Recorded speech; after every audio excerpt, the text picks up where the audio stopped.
Internet, it's me, P-Dog Knight, on my way to work here on a lovely Friday morning. And today we're talking a little bit about Michael Bennett. Michael Bennett put a post on Facebook, I believe, stating that he was, after the Mayweather McGregor fight, saying he was singled out in an incident where someone believed there were gunshots fired. And in this post, he said that the Las Vegas police singled him out because he was a black man. And the officer that stopped him basically made the accusations that the officer brutalized him. Saying that he put a gun to his head, said he was going to blow his fucking brains out, saying that the next officer came out, put a knee in his back, and he couldn't breathe. And so now this is blown up, and you're hearing about it all over the place. And everyone says, oh yeah, this is racial profiling, and this is that. But something interesting came out, after that, and I was watching a video by YouTuber called Donut Operator. He's a former police officer, I believe, and he has the footage from one of the body cams of one of the officers that made it to the scene in the what they believe to be a active shooter situation. Now, an active shooter situation is where you have a person firing a gun in some kind of a crowded place, and they believe that the shooter's on the premises with a weapon, and similar to it, a theater shooting or Columbine or anything like that, where the officers are coming into a situation where they believe there's someone with a gun trying to harm people. And the video footage that they released so far shows a group of officers coming onto the scene, going through the casino, and they're, going, obviously following a procedure that they use in this type of situation.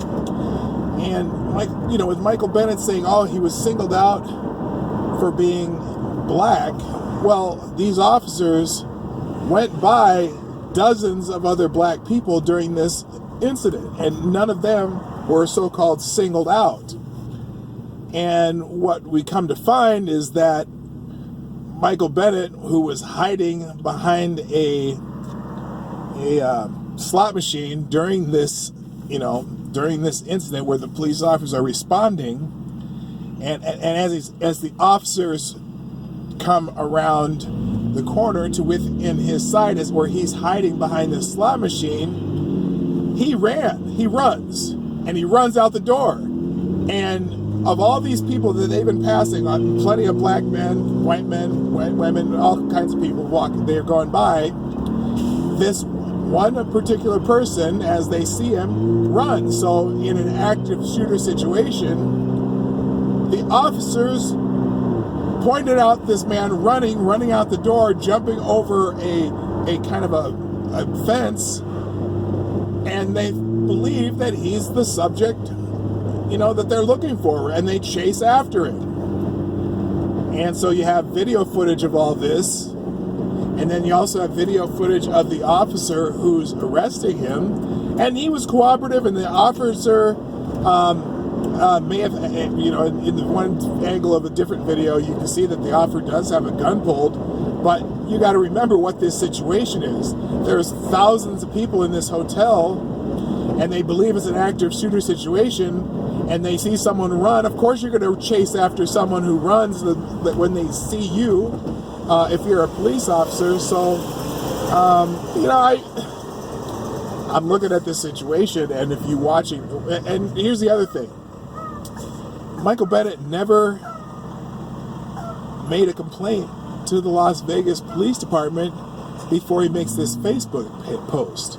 And he wants to make it all about, something racial. And as you look at these officers going through this, scenario. It's a live scenario. This is not a joke. They believe that there is an active shooter, a person there with a gun shooting people, and now they're trying to find him. And so the man who runs, everyone else runs past him. All types of people run past him, but he runs the other way as soon as he sees police. So if I were a police officer, that's naturally probably who I'd chase too. And so he wasn't singled out because he was a black man. He was singled out because he ran. And so his interpretation is far different from the situational procedures that they're going through. So you can look at, I'm going to put Donut Operator's video down in the description. I hope you take a look at that. And then tell me what you think. There's been a lot of talk about this over the last few days, but it really doesn't look like the police did anything wrong here. And in fact, in his Facebook post, he said he was held in the police car for what seemed like an eternity, and the police officers, the representative from the Las Vegas police, who did a press conference on this after this post on Facebook came out, said that the entire incident, once they figured out his name and where he's from, and they released him, said the entire incident took about 10 minutes. So, I'm thinking there may be a little bit of what's known as a fabulous interpretation of what happened. Mr. Bennett, yes, he was chased down. Yes, they handcuffed him as they would procedurally if they believed that he's running away because he was the one who was doing the shooting. And then they released him after they identified him, which, I'm trying to figure out, why is this even a racial incident other than the fact that this is a black man? Also, the first two officers that reached him were Hispanic. Not that, Hispanic police officers can't be, or cannot be, do things wrong, but, watching this video, it doesn't look like they did anything wrong. So, but, go watch Donut Operator's video. It's in the description, and see what you think. And if you have comments, please put them down below. If you like this video, well, that whole like video, put it down here and hit share. And if you like me, hit subscribe and all that stuff. All that stuff will pop up on your screen in just a second. This is Peanut Knight. I'm at my destination, so I'm out of here.